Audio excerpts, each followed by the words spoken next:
Hey guys, just finishing up here at Leola Missionary Baptist Church and just want to show you what we've done. We added a new powered mixer. We replaced the old one and now we've got a complete system.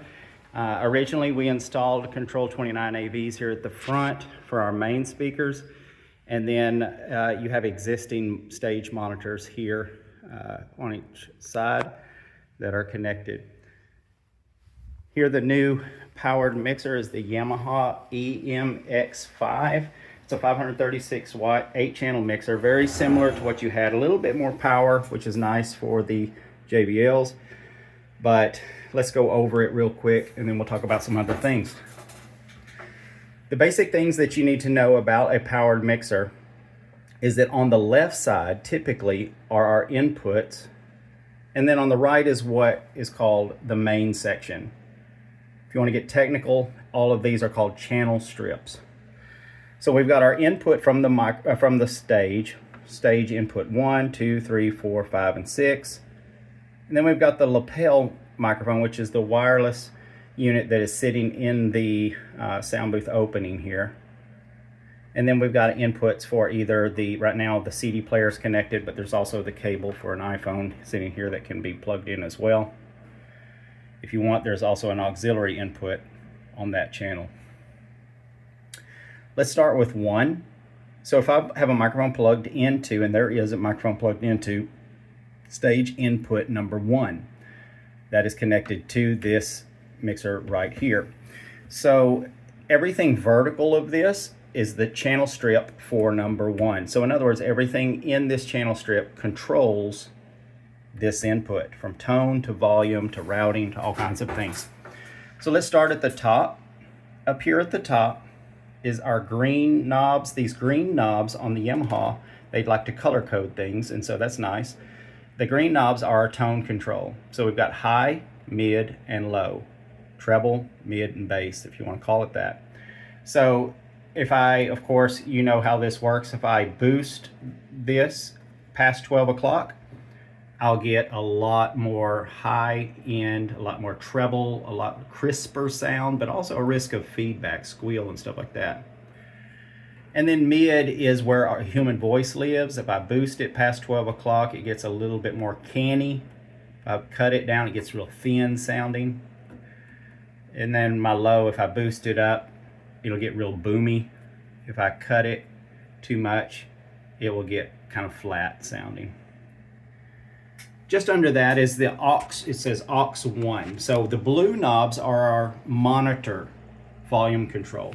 So on microphone 1 that's plugged in, if I turn this up, it will turn up microphone 1 in the stage monitors, but not in the mains, just the stage monitors.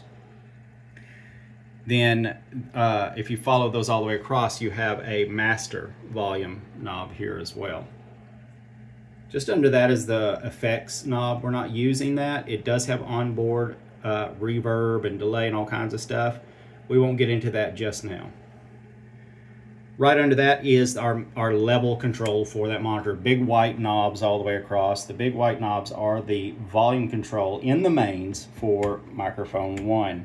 Turn this up, it'll only turn up the volume in the mains. Remember, if I turn this one up, the blue one turns up in the monitors. If I turn up the big white one, it turns it up in the mains. We're not going to talk about the compressor because that was the worst thing Yamaha ever put on a powered mixer, so leave those at 0 if you can turn it up if you dare. But those are, I think, a mistake. Anyway, so just under that are some buttons that you need to be mindful of but not adjust. This is to go from a microphone to what's called a line level, which would be a CD player, some kind of media player, something like that. So we want to leave it on microphone. And then there's called a high pass filter here. We'll leave that pushed in because what that does is it rolls a lot of the bass out. It's real low bass. It is basically, if you're using a microphone, it's just rumble, handling noise, stomping the stage, stuff like that. So leave that pushed in and it'll clean it up a lot for microphones. So every input, all of our microphones on the stage and everything, same thing on different channels. Then when we get to the lapel, then it's the same with the absence of, we don't have any compression knobs, which That's fine on any of these. On our CD channel, it's all the same. Now let's get over to our main section. On the main section, if we start up here at the top, we have the effects engine that we were talking about with the reverb and everything, and you're welcome to play around with it.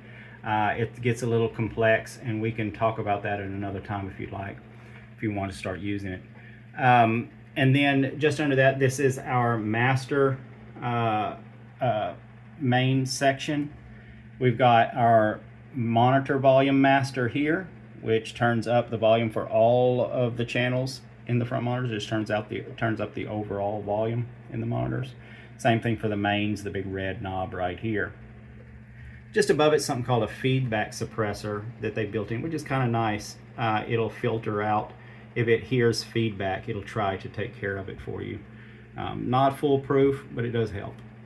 And then just under that, this is our master EQ, and it's a very simple one knob thing. Turn it all the way to the left for tune to speech.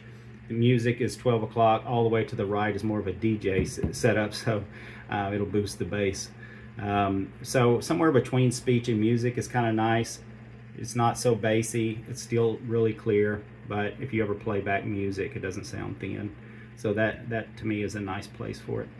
And then over here is our amplifier modes. Right now it's switched to mains on one output and monitor on the other output. That's the way it needs to be. So so we don't need to mess with that. And then just under that is our master mute. So when that is lit up red, all of the channels are muted. So in other words, I haven't adjusted anything or turned it off or anything. I just killed all of the inputs. So if that button is on, then nothing will work. But you may want to push it on instead of turning the volume down, or something like that. But anyway, so there's been a lot of service calls we made where we just had to come in and push a button like that to get it working again. Just under that are alternate outputs.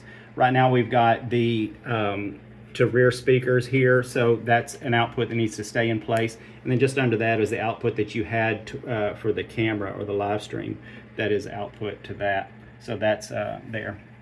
Under that is our button to turn off the power for the mixer. Over here on the left are our new drive rack that we put in on our last visit, and then the amplifier under that.